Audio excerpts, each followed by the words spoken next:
Well, I am rather busy. Now he's going to move like right along to McGregor. That's his whole life, you know. All right, everyone. We are now in our third show that we have covered on Tuning In. We are starting the X-Files as promised. And I'm very excited. I've seen episodes here and there. I actually have seen the pilot before, but I, by and large, have not seen the X-Files, so this is all new to me. It's all new to you, and it's also very long. Yes, we're going to be here for 25 seasons. That is correct. I think that this is probably the best pilot we've seen on Tuning In. Let me see. Firefly was, that was all right. No, you're... I mean, to contextualize the X-Files. I mean, one of the reasons why I wanted to cover the X-Files, well, there's a couple different reasons. Number one is I love the show.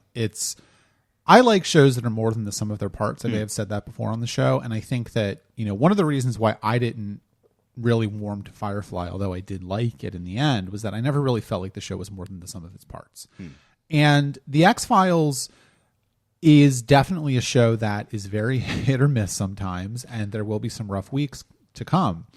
But the show is always interesting. I think the show is rarely boring. And, if it's not completely successful in what it tries to do, I think that the overall tone and the overall feel and the overall sort of, the meaning of the show is really profound. And I think key to that is the chemistry between David Duchovny and Gillian Anderson, which is present from the very first scene that they have together in the pilot. Yeah, even though they are people who don't really know each other and have reason to mistrust each other a little bit, they do get along well. One of the things that I'm interested in, because this is the kind of thing we talk about, I'm interested in how the character of Dana Scully is treated as, from, I guess, a feminist angle, given that... Which I think, Chris Carter, we won't talk about the second episode, Deep Throat, quite yet, but I do think it's very key that she is alone and is able to overpower that male security guard. Yeah. So I think, and I think that is... in general, she's not treated any differently. Her bosses at the FBI seem to think very highly of her, and any mistrust or lack of that Mulder has to her is mostly due to the situation and the fact that she is supposed to be very young. I mean, she's like 25 or 26. So Gillian Anderson was 25, and it's really strange to see her this young in this, but the character I figured have to be maybe a year or two older, but she's still in her late 20s at that, just because she has been through med school and then been in the FBI a couple years. But I think that the other key, I don't know if it's a feminist angle necessarily, but I think that it is key to the fact that Chris Carter really wanted to do something very explicit with the characters of Mulder and Scully, which is that normally the credulous character is the female character, and the skeptical character is the male character, and he reversed that. Now, I am not saying that Chris Carter is a genius or he is like a fantastic writer. I think that certainly in the pantheon of showrunners, I would not put him in the top 10 or 20. But from what my understanding is that the show, he has so many grandiose ideas and ambitions for the show, but it was never able to really tie it all into something that made sense. I mean, you see this very early on. I mean, this is one of the things that I want to discuss with you, especially in regards to the pilot and to Deep Throat, which we'll talk about, of course, is that both of the episodes, the first two episodes of the show are very UFO-centric, are painting the show in a very different light than I think it becomes even in the next episode. Because of course one of the what is your conception of the X-Files? What do you think it is? I mean, I know in terms of, I always got the sense that it was, I don't know exactly what the proportions are, but about half dealing with UFOs and aliens and some large government conspiracy, and then about half which are monster of the week type of shows. They just go for, whatever American urban legend or whatever would seem kind of cool, and just base a mystery episode about some kind of monster is threatening people and they have to figure it out. Like, that is generally my understanding of it.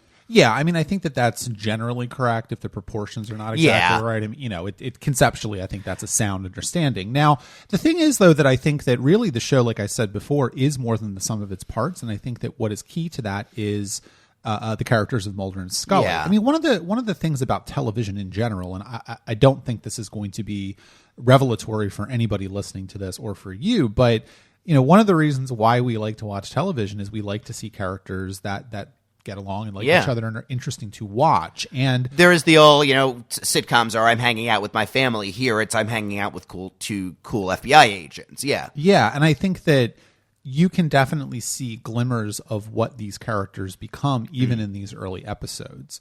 I know of Mulder and Scully were a huge thing, as just the pictures of the two actors were everywhere when the show was on. And we will definitely, talk about how the show became such a mass hit. I mean, one of the other things which I think is weird about the X-Files is that it hasn't been forgotten, certainly in a way that a lot of other 90s television has been forgotten. I mean, they just did, like 14 months ago or whatever, in the beginning of 2016, they did the revival, the 6-episode revival, which we will talk about at some point. But, and that was a big hit. I mean, that was, I think that got some of the best ratings that Fox has had in a number of years.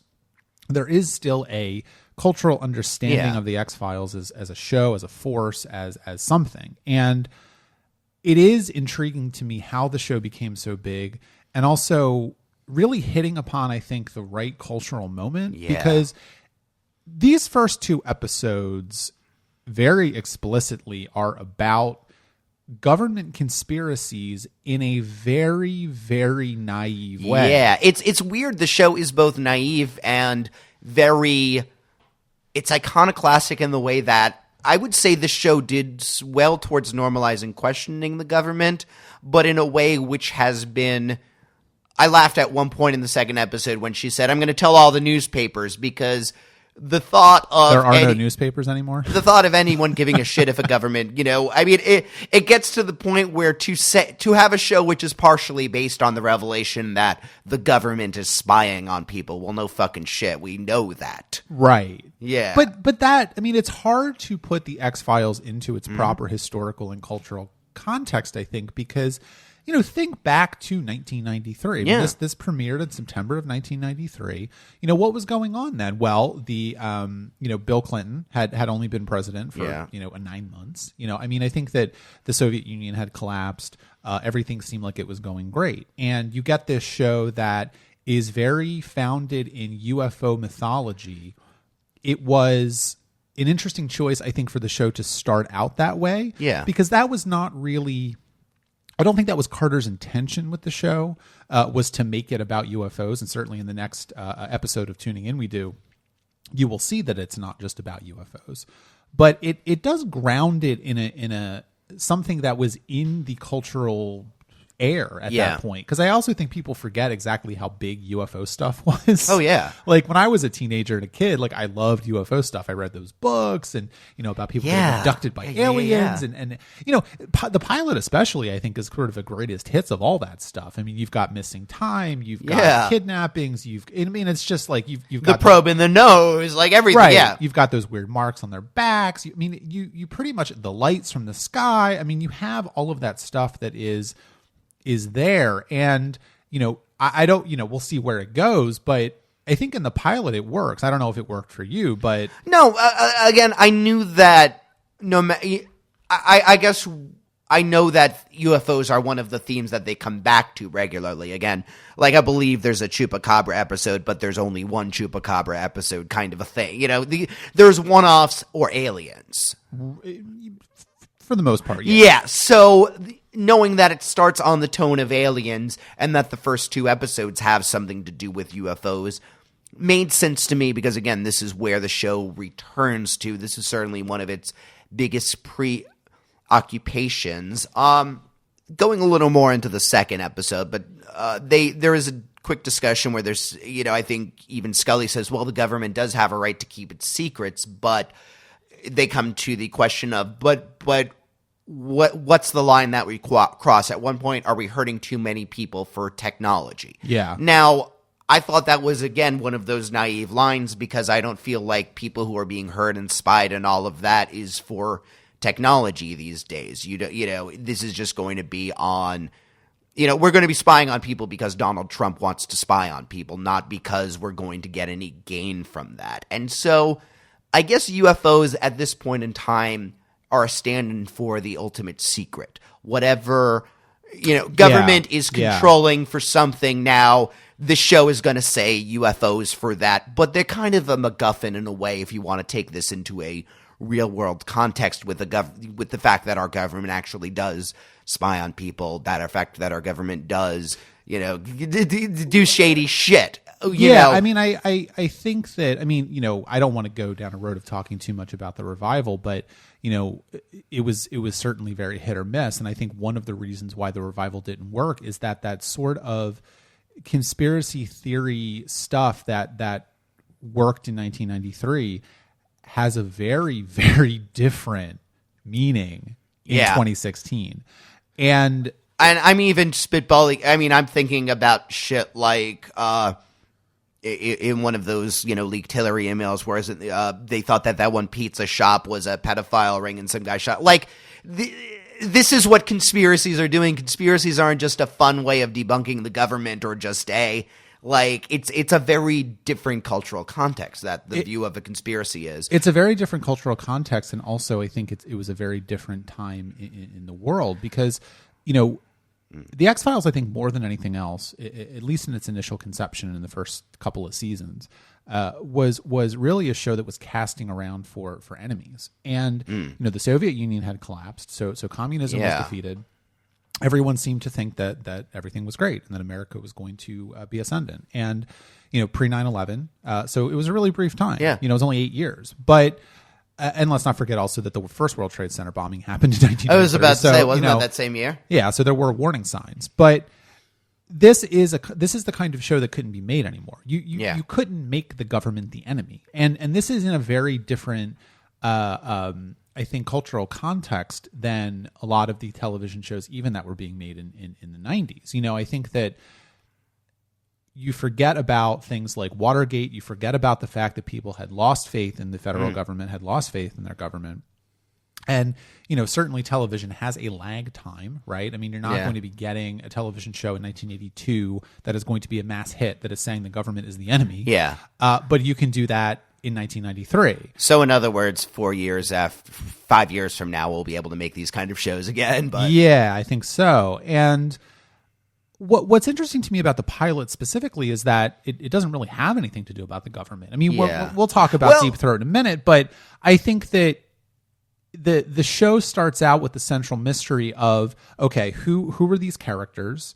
What is the FBI doing, right? Because you've got these shadowy guys that are standing in an office, not saying anything, while Scully is essentially being told to spy on a fellow FBI officer. It's ambiguous what none of them say offhand, I need you to spy on this guy. They all say we're working with, and when she asks for clarification, they just say, well, I think you're going to do the right thing. Obviously, they want to do an internal affairs review on Mulder, and they don't have enough documentation to we'll see. Well, so, I mean, it seems like either Mulder on the surface there, I think, suggesting to Scully that Mulder is wasting all of their time and resourcing chasing after these, crank files, and, go do the review, let us know that there's nothing there, so that way we can, quietly reassign him. Obviously, Mulder is coming close to the truth, so their partner, and that they've picked. He comes close to the truth for 9 years. Yeah, of course. I'm going on and on to the suggestion of why don't they just shoot him? I'm going to be saying that a lot, right? Yeah, you will be saying that a lot, especially in the second episode. I think that, you're right that the government is not completely absent from the pilot. I mean, certainly the disappearance of these teenagers or these young adults in Oregon. Hey, it's Oregon. Isn't that funny? Yeah. We both live in Oregon. That's why it's funny. Doesn't really have anything to do with the government. Now, there is a conspiracy here. There is it seems like there is some sort of cover up. The government is interested in this because they are interested in, at least the pilot seems to be making the argument that the government or somebody in the government, if it's not quote unquote the government, is interested in hiding the fact that these children were abducted by aliens. The pilot does leave it ambiguous as to whether or not these are aliens. We don't know. Yeah. But then spoiler alert, it's probably aliens, right? Spoiler alert, it's probably aliens. But then again, at the end of the pilot, you do get that character who does not talk. And I'm being kind of oblique about who that is, but the cigarette smoking man, is that what the name for him? I know that name. Again, the X-Files permeated everything in the 90s, so you know about the existence of that character. Yeah. But he is taking the evidence that Scully had, the only surviving evidence that they had, because of the fire and all that kind of stuff, that and is hiding it in the Pentagon. And it's like, what does that mean? Along with other very similar samples, so this isn't the either this isn't the only incident like this, or they've recovered the probes from the other teenagers, I think was the implication there. I mean, I loved that the last shot of the episode, you were supposed to go, oh, this is happening in the Pentagon. This goes all the way to the top. Again, another moment I laughed where it was naive, but... but I think that, there's so much to talk about with this first episode. I think that, the X-Files really did, to a large degree. People talk about where serialization came from. Yeah. And how did this become the dominant form of storytelling on television? And, at least quality television. Or whatever you want to say.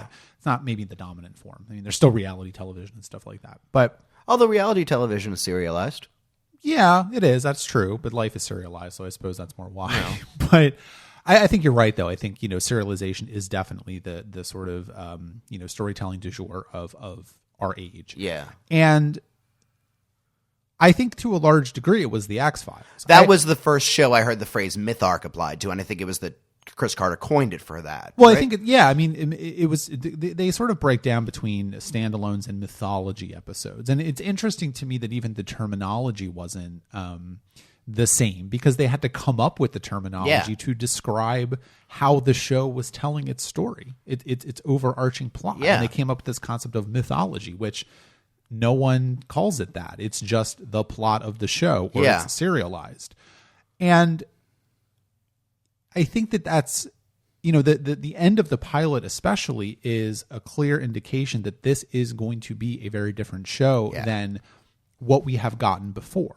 Certainly this wasn't the first show to tell an overarching story, but in the way that it's structuring its overarching plot, I think that you see a lot more of later shows than you do earlier shows. Well, I guess I don't know how deep Chris Carter's answer to who is this guy and why is he putting this stuff in this room in the Pentagon. You will find out very quickly that the answer is he had no idea. Yeah, but that said, the fact this show is the second episode. I think a little more so in tone, but this is very post Twin Peaks. Oh yeah, especially the way it's trying to be shot and things like that. Maybe they're not the cinematographers aren't quite as good as those working on Twin Peaks, for example. I think the X-Files is beautifully shot. But I was going to say, it's definitely, because that was, I think, a little more art film. This was a little more mainstream. But no, you're right. It is very beautifully shot, very moody. The music, the way they're doing is very ambient. Oh, yeah. Mark Snow's music is fantastic. And there's a reason why the theme song especially is so classic. But yeah, I don't want to criticize the show for not looking as good as I'm saying there's mitigating and there's reasons. But I also think that the Twin Peaks and the X-Files are trying to do different things. I think that certainly, especially, I think you'll see in the first episode, in the first season, that the X-Files was really going for a more almost sort of a 70s look. It's very reminiscent a lot of times of, sort of those classic government conspiracy movies of the 70s, like All the President's Men and stuff like that. And a little police procedurals too. Sure, yeah. I love the, 9 p.m., such and such woods, it grounds. I think those are very important though, because it grounds it in a place and a time. Well, yeah, especially since we're dealing with, things that are so outside the realm of the natural world. We'll give the very first beginning of the first episode this is based on actual documented events. we know is bullshit. You know, we know it's just as similar as people have claimed to have seen UFOs, and we read a few books before. It's accurate in as much as the pilot is a grab bag of greatest hits stuff of documented UFO sightings. But either way, it's not like this is actually based on events in Oregon about kids being kidnapped. That's not that. Even if that's the implication, that's not. No, we know that's bullshit. But all of that. Again, it isn't shot like a documentary, but it gives slight documentary feel to it. Like, this is all really happening. We had to change some names. You know, it's not quite like this. There isn't maybe Mulder and Scully are composites, but right now there are FBI people investigating these things because this happens. And again, either way, this is much more grounded in realism than Twin Peaks was. Which works better for it. I mean, I think there is a reason that the X-Files made it 9-10 seasons and Twin Peaks made it only 2-ish. Yeah. I mean, I think that key to that as well is the choice to film it in the Pacific Northwest. I think that, you know, originally they wanted to film this in LA, and the only reason why they filmed the pilot in Vancouver is because they could not find a location around LA that would look like a Pacific Northwest forest, which that's not that surprising. Yes. And, you know, it turned out to be a really good decision because, you know, I don't want to go down a road too much of talking about, you know, what's going to happen in a few seasons, but, you know, I don't think it's a big mystery to you, or this is not going to be shocking that the show did eventually move to LA. And I really do think that you can draw a really clear dividing line between Pacific Northwest Vancouver X-Files and LA X-Files. Yeah. And I also think it's really it's interesting that the revival chose to go back to Vancouver as opposed to being in LA. This really did define the look of the show. The trees, the light of the Pacific Northwest, you know, the cloudiness, the gloominess of it.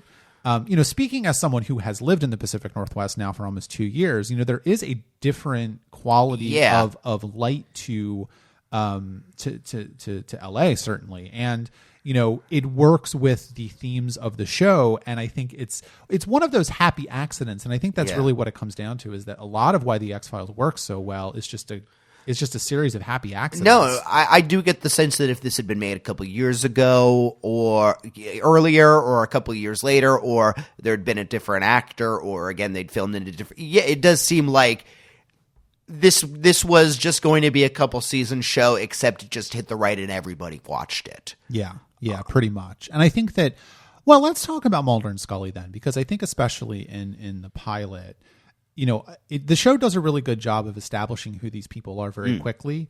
You know, one of the things that I always forget about the X-Files is actually how funny it is. I mean, it's not a comedy, even though it does do comedy episodes later, but Mulder has a lot of one-liners. He's very sarcastic. He doesn't really take things that seriously. It's quippy, and they are the two of them are taken from a 1930s, you know, comedy movie. Yeah. Like there is a very... They were deliberately writing banter for them, and I especially as the two of them work together more, I assume we're just going to see more of that.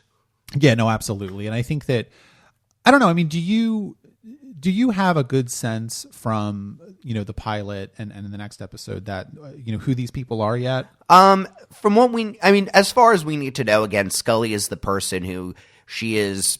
Never failed at anything she ever did, you know, she's done in her life. She is a medical examiner working for the FBI because going into private practice, she would be bored and she, you know, could do more challenging stuff here. And, you know, she's in Washington and it's very clear that if she does this assignment well, she can write her own ticket wherever she wants to. That's the sense I get of who Scully is at the beginning of the season. Mulder, meanwhile, and Mulder probably started in a lot of ways that way. Again, he was recruited. I think it's clear that he did, and then he made a hard left turn into the X-Files. Well, yeah. He was originally going to be one thing, and then he's. I don't think it's incidental that he's in the basement. Yeah, no, that one line, like, I've made some influential friends in Congress. I laughed a little bit, but at the same time, like, Mulder can't be fired, but he's again, part of the implication as to why Scully is in the picture is because they need to get more documentation in order to fire him, just to get him out of their hair. Right. And I think, it's interesting though, because even in the first episode, I think that there are glimmers of where Scully is going to go in later seasons, because I think one of the key lines to me in the pilot is when she is being debriefed by the chief or whoever it is, and the creepy guy is standing around not saying anything, and they're really dismissive of the entire experience in her report. And she says, well, there were of course crimes committed, and I think for her that is the key here, is that yes, Mulder may be, and we'll talk about the story about his sister being abducted as well, because that becomes very key to the show. But I think for Scully, she is looking at this as, okay, I don't know this guy Mulder very well. We just did one case together, but I can tell that he's very serious. I can tell that he's a good investigator. He is not just flying off because someone sent in a report to the FBI that they saw a UFO. This is a real case.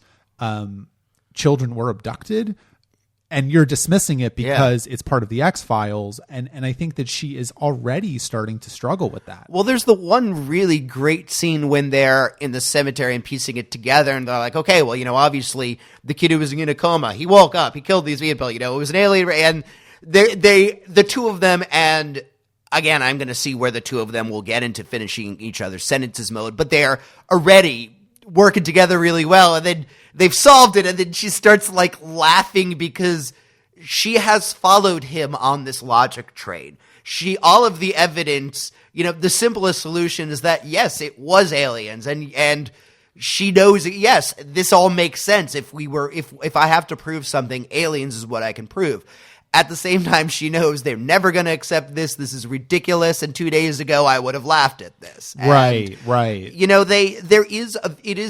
It would be very easy for Scully to do the job they want her to do, which is just write up a report which says that, but Mulder kept derailing the investigation to look for alien stuff, and he's convinced it's aliens. I believe there is a, different, just write up shadow him on a couple cases, talk about what a crank he is, and then he's fired and she's got a promotion. Right. But she is, in a way, she is the lawful good alignment in that she's so much of a scientist, and she has so much integrity. I think it's clear in the pilot even that, she's not careerist. Yes. She's not interested in power or money or anything. She's interested in telling the truth and finding out what's going on. And I think that's where she's really coming from. Yeah, she didn't want to go into the FBI because she could globetrot around and have, have power and all of that. She just thought, because it's very glamorous to fly to No, I know. It's rural Oregon. But, that said, put in her time and she'll be behind a desk. And, sure. That behind a desk in the FBI in Washington, that maybe has a little glamour to it. Maybe. Well, maybe. I don't know. I don't know. In this show, in this show at least, people in the high echelons of the FBI have power, we can assume. Yes. I think that one of the things that I think, that makes me think of, though, is that one of the weird things about the X-Files is that there's a very easy way for the powers that be to get Mulder or to get rid of Scully. They could just send them to the field office in Phoenix. It's not like they need to be assigned to the FBI headquarters in Washington, D.C. Now, of course, the show does have to justify for some reason why they haven't just sent Mulder to Rochester, New York. Yeah. And the reason they come up with is that he has made influential friends in Congress. Okay. I don't know that that's the choice I would make, but it's fine. And the show, I think that also does speak to the show's fundamental. I think it's weird because the show does seem to say that the government has failed its citizens to some degree, but at the same time, it does have this weird, naive optimism in the government because it's our government and all this kind of stuff, right? And I think that's where that comes from. It believes that a government is necessary, that the government is able to take certain steps, but at the end of the day, the government is there to serve the people best, and that this government has failed in that mission by doing, which is not to say that now some shows would look at the way that the government is, whether it's our government in 2017 or whether it's, the FBI covering stuff up in 1993. Some people look at that and say, well, this is the inevitable result of this. The whole damn system's rotten, and, it is inevitably going to corrupt itself in this way. Yeah. The X-Files looks at these institutions and says, well, they may be corrupted. There are signs of sickness, but we don't kill the patient to cure the disease. We have to find out where that is. And if that is finding enough evidence of UFOs and, weird supernatural shit that the government is covering up, and if revealing that to the citizenry is what we need to do, then, therefore, the X-Files is the moral thing to do with the government. Yeah, and I think that's probably a good place to leave the pilot and move on to Deep Throat, which does more deal with that government stuff. But before we do that, I think the final thing I want to say about the pilot is that the mystery is not resolved, and I think that's key to the show because. One of the things that Fox had an objection to was that they were concerned about the show not really getting any closure. And you can see that kind of tension in the pilot and in Deep Throat, because Deep Throat does end with Scully giving her report and a voiceover, which does actually become sort of a thing that the show does. And it actually works pretty well. I think it's something that is a little bit unnoticed sometimes about the show, exactly how that works. No, it ends with kind of captain's log in a way. Yeah, kind of. But with the pilot, I don't know that the mystery itself is that interesting. I think certainly the choice of Oregon and the show and the first mystery and these kids and everything, and you've got the meddling sheriff and stuff. It's all very sort of Mayberry or Scooby Doo, but. There was something. It's taken so seriously that you can't help but take it seriously. I guess in some ways I was looking for. I know the show isn't a metaphor show in the way that Buffy is, for example. It's not like they're representing the problems in life, and yet I did get a lot of very particular resonances from. Again, Scully is not much older than these characters who are going missing. If they're they said that they were the class of 89. This was supposed to take place in 1992. So they're like 22, 23, and she's like 26, 27. She is somebody who we don't know what her background is, but these are four people who are living in a town, and all the people from your high school are just dying or going nowhere. And she's somebody who has managed to get into a career where she's going to excel. Again, what her experience is working on the X-Files will be, time will tell, but as of right now, she's going to write her ticket. She just needs to put in another couple of years. And I don't know, in her scenes when she's investigating or talking, that was very obvious to me in there. Yeah. And there is a something that is, in a way, killing our kids. Now, in this show, it happens to be UFOs. In 2016, I think we would call it capitalism. Well, certainly some people would. Yeah, and I think that maybe the key scene for that, and then we'll talk about it briefly and then move on to Deep Throat. But I think that the key scene for me is when they exhume the body and it turns out to be something that's not human. And Mulder has this gleeful excitement about the fact that he's finally found an alien body, and Scully is like, dude, this is obviously like a chimpanzee or something. And so that to me is like the clearest indication of these two characters and how they approach the evidence that they're finding. Well, and again, Deep Throat will go into this a little bit, but the term UFO, unidentified flying object, doesn't necessarily mean aliens. And there is a cultural meaning that is attached to that, which, if you take it literally, is not exactly true. Yeah, it's for Scully, for Mulder saying UFO automatically means aliens. For Scully, it just means we haven't had the right person look at it and say, "Oh, well, that's a bird." Right, right. Okay, let's move on to Deep Throat. This is another dated thing because obviously now in 2017, we know who Deep Throat was. We know all of that as far as Watergate goes. But again, that's another.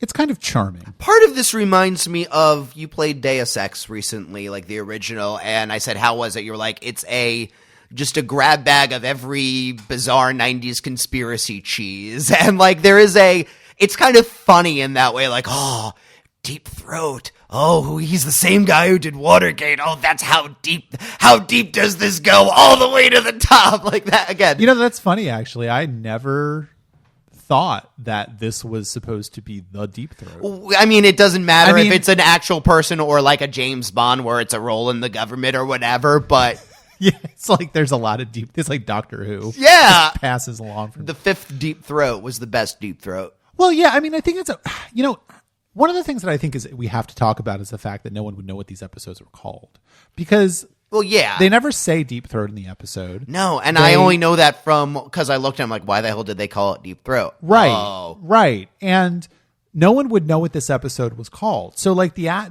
think the name is more indicative of the ways in which the creative staff was thinking about the show. Well, do they end up referring to the character as Deep Throat, or does he just appear, say a couple things, and that's just how the fans refer to him? You're testing my knowledge now. Well, we'll find out, obviously. But yeah, I don't know if they do or not. I don't. Okay. I think they don't, but I'm not sure. I would not say that with 100% accuracy. Okay. So we'll see where that goes. But yeah, I mean, I think that this definitely is the more governmenty of the two episodes that we watched. I mean, I think that this is much more if the pilot is about introducing this idea that UFOs may or may not be real and there's some sort of government conspiracy to hide it. Yeah. This episode goes in exactly the opposite direction, which is that yes, there are UFOs and the government is actively working on the technology, and also yes, aliens are real because this guy that no one really knows who he is at the end of the episode says that aliens are real. Yeah. Like what? This is one of those. It's not quite a 2-part pilot, but it does remind me of the. Joss Whedon says the first 5 episodes are your pilot a lot of times. So yeah, I think that's actually really true because I think that this is kind of a 2-part pilot in a way. It definitely doesn't exactly pick up from the events of the pilot. The pilot was also filmed quite a bit earlier than this episode. But again, these are 2 variations on the theme of aliens and the government knows about it. I mean, what I'm getting from this is that, I mean, the government is very much not a monolithic entity in this. I mean, you almost get the sense there's a couple of people who are pulling the strings, and whether the guy with the cigarette and Deep Throat are those, or they're working for those, or they even know who they're that doesn't matter, but you do get the sense that the left hand doesn't know what the right hand is doing. And I think that I'm trying to decide whether or not I want to sort of caution you against getting too wrapped up in the overarching plot of the X-Files, because I'll be frank, it's not super satisfying, and it really starts to go off the rails after a few seasons. Doesn't really make a lot of sense a lot of the time. And I think that, so I should just accept the government knows about aliens and aliens are bad, and then whatever they're showing me from week to week. Pretty much, yeah. I mean, I would not say that this is a Babylon 5 style show where everything was planned out, even though everything of Babylon 5 was not planned out. But anyway, we don't need to go down a road of complaining about Babylon 5. We've done that too much already. I think that it's going to be great when we finally do it. We are never doing that. The people want to see it. But what I want to say though is that you're right that the first few episodes are really the pilot and really do set the tone for what the show is going to become. And we haven't seen I've seen the 3rd episode. You have not seen it, I don't think. The 3rd episode has nothing to do with aliens, has nothing to do with the UFO conspiracy. It's one of the one-off Monster of the Week shows. And that is also, we'll talk about it next week and how important that was to establish the show as something different, because if this had become the UFO show, I don't think it would have been nearly as big a hit. Frankly. No, my understanding is that when you look at these 5 episodes, it may be 2 UFO and 3 not, or something like that. I'd assume that would be the ratio, and that's again that does say this is about aliens, and that's the general tone. And conspiracy theories are where we're normally where we want your headspace to be, but it's not always going to be It's not always going to be aliens. It's not always going to be the UFO stuff. And Mulder and Scully are going to investigate whatever the hell we want them to investigate this week. Yeah, and it also, I think, Deep Throat is interesting to me because it starts out with the idea that again, Mulder is not just looking for things to investigate. He's not just making this stuff up or going off of sort of like cranks that are writing letters to the FBI about how fluoride is controlling their children's minds, right? Like, I think that it definitely is the type of show that is going to ground it in a reality of investigation. And you see that in the very early part of this episode because, of course, it starts out with this military SWAT team who are going into this guy's house and we don't know what's going on. And then boop, there goes the famous opening credits, right? Yeah. And I mean, like the makeup and the effects are they're subtle but effective, I think, in this. This is not a show that had a gigantic effects budget, but like the makeup of the burns or whatever his skin, that was terrifying. Yeah, I mean, they do a really good job with it. And I think, it's in HD on Netflix and it holds up really well. I mean, they did a really good job with it. Now, and I mean, or even stuff in the pilot where they do suggest UFOs with lights and shaking. Right. Like, again, simple, but that opening scene when the alien attacks the woman is scary. Yeah. And so, where it goes after the opening credits end, of course, is Mulder and Scully in a bar. And you're like, wait, what? What's going on here? And so, of course, yes, it's established that this kind of sets the tone for what the show becomes, which is it opens up with, the events that are going to, precede the investigation part of the episode. And, let's not forget the X-Files is to some degree a procedural. Yeah. And it's grounded in a procedural kind of thing. And so it makes it, I think that this episode goes a long way towards showing that, yes, there is going to be some sort of a structure to the show, which is going to be the investigation, and it is really going to work really well because they are dealing with things that are so otherworldly, right? Yeah. They're going. It's about figuring. Investigation works since the show thematically is about bringing the sins of the government to light in a way. So. Yeah, they are going to be, and as you said, it is grounded. These are actual crimes. In the case of Budahas, this is an actual man who was put through some kind of trauma, who disappeared, and who left his wife and kids. I mean, and again, you want to talk about what is the show really about? I mean, I got a lot of resonances of, PTSD victims that the government isn't quite, ex-soldiers that the government has just left, to the side of the road homeless. I mean, that's what this episode is about, right? To some degree, yeah. Certainly. And I think that I mean, that more than we're hiding UFOs is the real sin of the government in this episode that they're revealing. And I wonder if that's going to be a kind of a theme. Again, it's using society hiding aliens to represent hiding deeper things, real things. Yeah, I mean, I think that.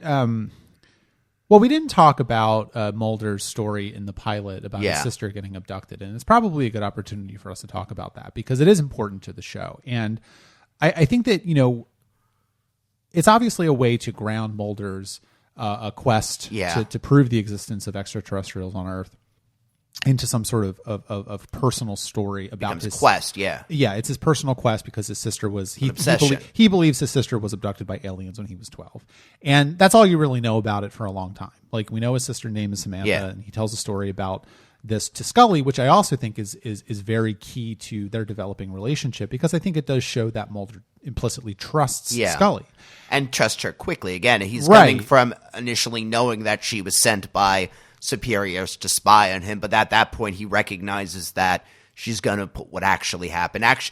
Honestly, Scully goes from a danger to actually Mulder's greatest asset because she is not the kind of person who's going to have wild imagination or is going to come to bizarre conclusions. Like, if she agrees with Mulder, then there probably is something up.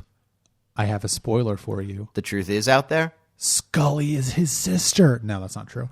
But I bring that up because I think it fits into the conception of this episode, Deep Throat, because Mulder, I think, is really confused by why the government is doing this. And I think that everyone involved is really confused by why the government is doing this. I mean, obviously you could make a facile argument. Well, the government is using this alien technology and building these these planes based on alien technology for some sort of arms race thing and blah blah blah. Now, of course, the kind of open question about that is, well, there is no more Soviet Union. Yeah. There is no more arms race. So why are they still doing this? It's kind of like this inertia kind of thing. And so you kind of see what the personal cost is of that in this episode, which I think is an interesting way to ground it, because we've got not one but two, test pilots that we see in Deep Throat that have been profoundly mentally changed by this experience. And also the fact that the government is the military really is doing unsanctioned medical procedures on its own staff. And really the open question at the end of it is like, and I think that's why Mulder makes the decision to go off and try and break into the base, is like, what is so important that they would be doing all of these terrible things? And the episode doesn't really come to any conclusions about that. No, but again, I think the fact that there was relative peace as far as America and the rest of the world at that time, and yet we've all still got nukes, right? Yeah. That is kind of one of the questions. And, obviously, spoiler alert, Donald Trump is going to get elected and talk about how he wants to use all the nukes that we have. That's I think this is a very interesting time for us to start talking about this again, given the differences in the political climate, but given maybe what the X-Files, I don't know if I'm looking at our president, seeing if this was the future that the X-Files were warning us against. Yeah, I don't know. I mean, I don't know that, at least in these two episodes, I don't know that you can really say that the show has a coherent worldview. And that's fair. And I think it's trying to tell interesting stories. I think it's trying to be scary and dramatic and personally moving and all of those things. But, I don't know that I would argue that the X-Files ever really does have a coherent worldview. I mean, we'll certainly get into that as we go along with the show. But at least in this episode, again, what I come back to is, I think Mulder and Scully both kind of feel like, why is the government doing this? Like, Mulder believes that the government is doing very specific things. He's got this idea that they're UFO technology that they're using to create these planes, blah, blah, blah. Scully doesn't know what's going on. Yeah. And again, she's the skeptic, right? And she so knows this is going to be the classic dynamic of them. And she knows that there's planes that she's seen that she can't quite explain the movement of, although she admits that she's not a... Well, she's seen something. Yeah. She doesn't, yeah, I don't even know that she would say that they're planes. Well, and she's not a pilot or doesn't really do anything with aircraft. She keeps to UFO because she's not the one who's going to be able to give anything meaningful of this. Even when she's in her field of expertise, which is, with a corpse, she's only able to talk about what she sees. What she sees is a bunch of planes that don't move like a bunch of objects that don't move like how she knows planes can move. Yeah. That's all she's willing to say about it. But it is clear that something happened to these guys and something is up. What it is, she can't say, but she does agree that there is a there there. Yeah. Mulder is not just making up things out of nothing. Yeah. Whether it has an earthly explanation or not, to Scully is irrelevant. Well, I think there's two things here. Number one is that Scully is convinced that there is something here. Mm-hmm. Primarily, I think, because, someone is destroying their evidence, and you don't do that unless there's a reason to. I mean, if Mulder was a crank who was chasing dragons that don't exist, the military security at Ellen's Air Force Base would not be burning their motel down. So that's number one. I also think that the other part of that is that Scully very quickly realizes that Mulder is very credulous and kind of needs her to be the brake on his credulousness, frankly. Yeah. I think that, key to that to me is the scene where they run into, what is that actor's name? Seth Green, who was probably playing who I think Seth Green was at that age. Yeah. Like Seth Green and his 80s girlfriend, with her rocker hair. That they're spinning this story about, they go here and they watch the Late Show and all this kind of stuff, and he shows a picture that he bought at the Flying Saucer Diner of the UFO that the woman that works there took a picture of from her back porch while she was taking the trash out, and it's like, okay, and he says, well, did it look like this? And he says, no, it looked exactly like that. And for Scully, she's like, dude, he would have said anything. Do you know how high he was? Yeah.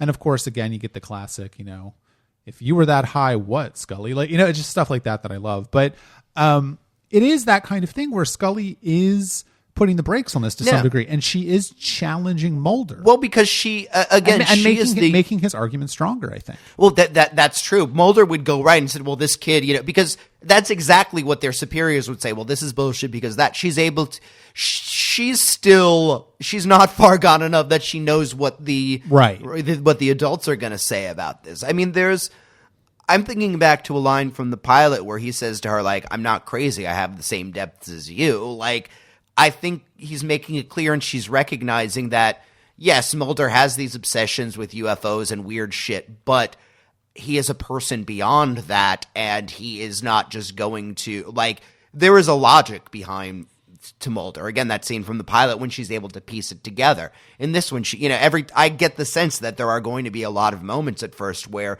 they piece it together and it's going to sound ridiculous, but it makes airtight logical sense. Mm-hmm. He didn't just pull this out of the air. And yeah, I think that's true, but also, the character of Deep Throat. I mean, let's deal with this character. Oh, yeah. Because, it starts out with him in the bar and he warns Mulder off from investigating this case, which seems like it was probably the right thing to do. Certainly I think that at least in this episode, it was the right thing to do if you want Mulder to immediately jet out to the airbase. Well, yeah, but I think that this is my opinion. I don't know what you think about the character, but I think he is being upfront. I don't know that he necessarily has Mulder's 100% best intentions in mind. Well, but I think that he is a character that, at least from the end of the episode, is kind of indicated that he works in the government in some capacity, and that he does flat out say that their aliens exist. I mean, he's a little oblique about it, but he says, look, they've been here for a really long time. So I think it's partially that he does want, again, it's not so much that nobody believes aliens, but they're looking for proof of it, right?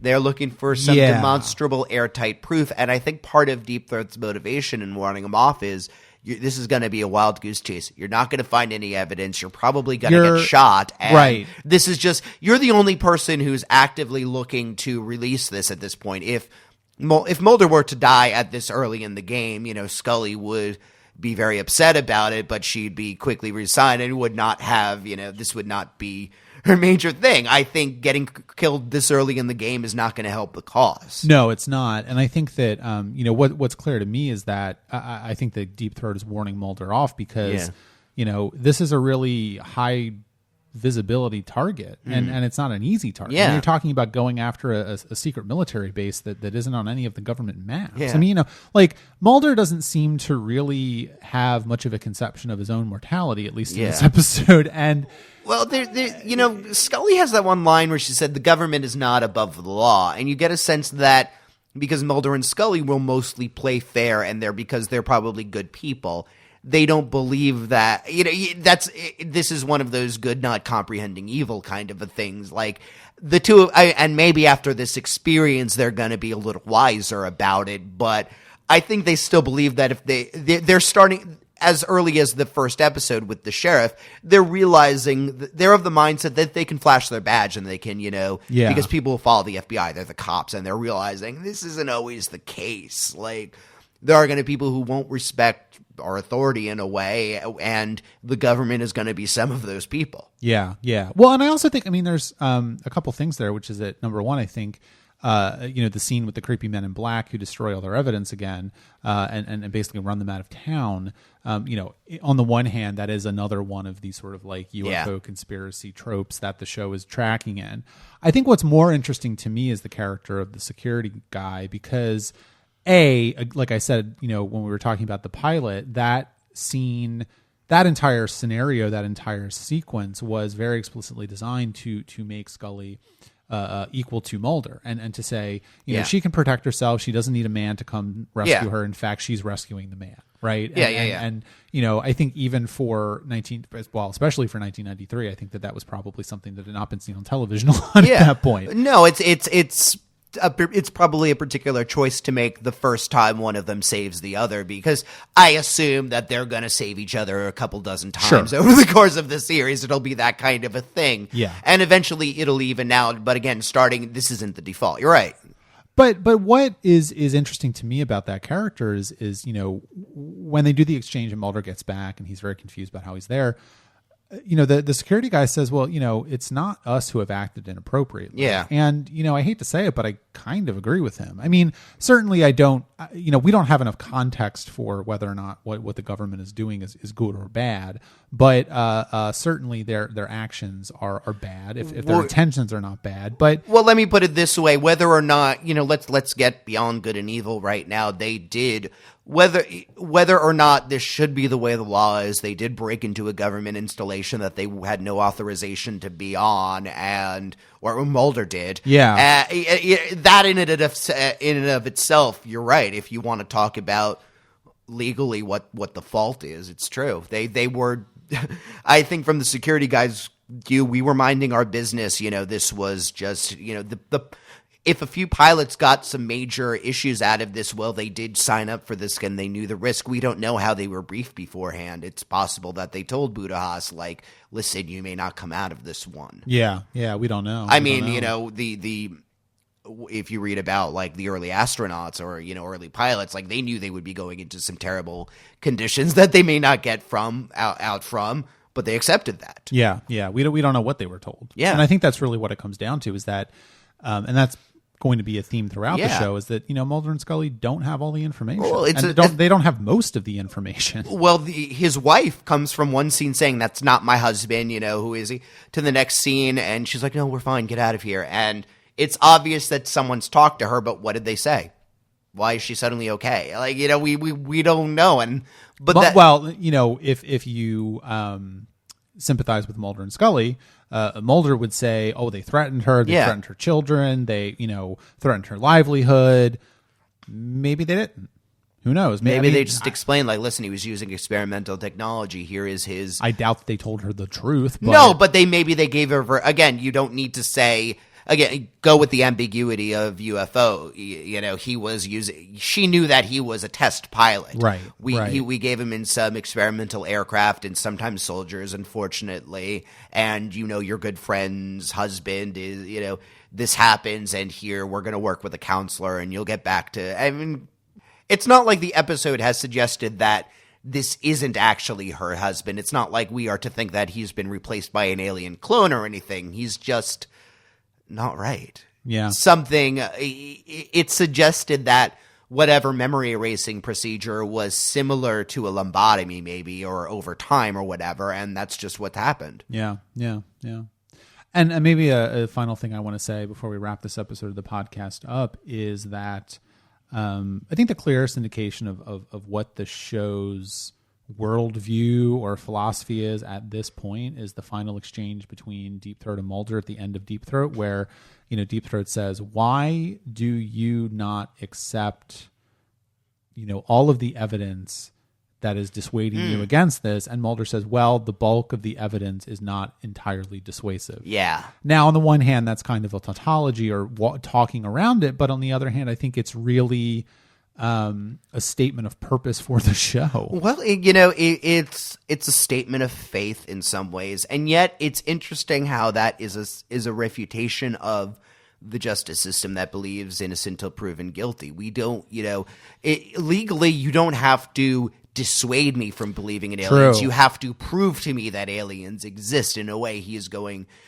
Scully is looking for positive confirmation, positive evidence. She is looking for something. She's looking for an alien ship. She's looking for the body of something definitely not human and not, terrestrial in origin. She is going to be looking for something that she can say proves an airtight case that, yes, aliens exist and the government is guilty of covering them up. Mulder has looked at everything and said, well, you haven't proven that they haven't. Yeah, I think that's right.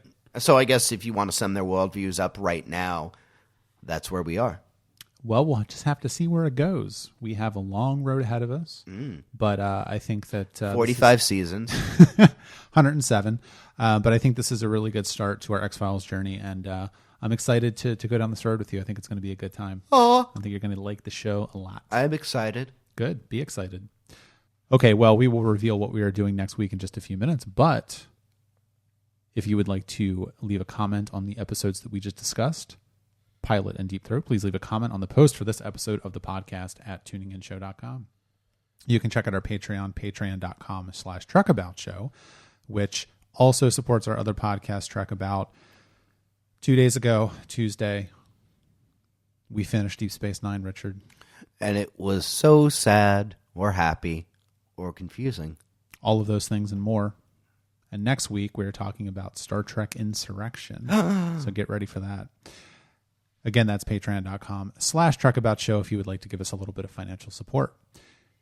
Instagram, Twitter, Facebook, Tuning In Show, all those places. We are there. Follow us, like us, share us. Blog about us. Send us emails, blog about us, all those things. Tuning In Show, again, is our username in all those places. And as always, please leave us an iTunes review for tuning in. It is the best way for new fans to find the show. Next week, episodes 3 and 4 of The X-Files. We're talking about Squeeze and Conduit. Right after Deep Throat. This is not a good trend. Mac, why do you...